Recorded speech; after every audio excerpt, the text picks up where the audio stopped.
இன்றைக்கி நமக்கு இட்லி தோசைக்கு தொட்டு சாப்பிட்ற மிளகாப்பொடி செய்யலாம் வாங்க. இந்த வறுக்கிறதுக்கு நாம் கருத்த உளுந்து 1/2 கிலோ, கடலைப்பருப்பு 1/4 கிலோ, மிளகா வற்றல் ஒரு 15 எண்ணம், கொஞ்சம் கருவேப்பிலை,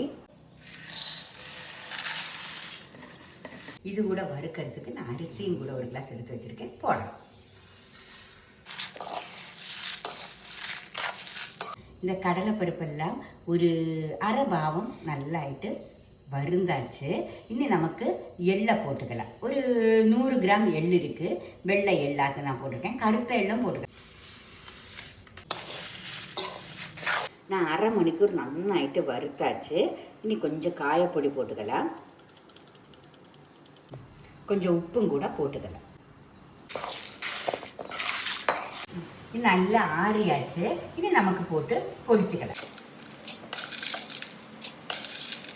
அது நமக்கு விட்டு விட்டு அடிச்சுக்கலாம்.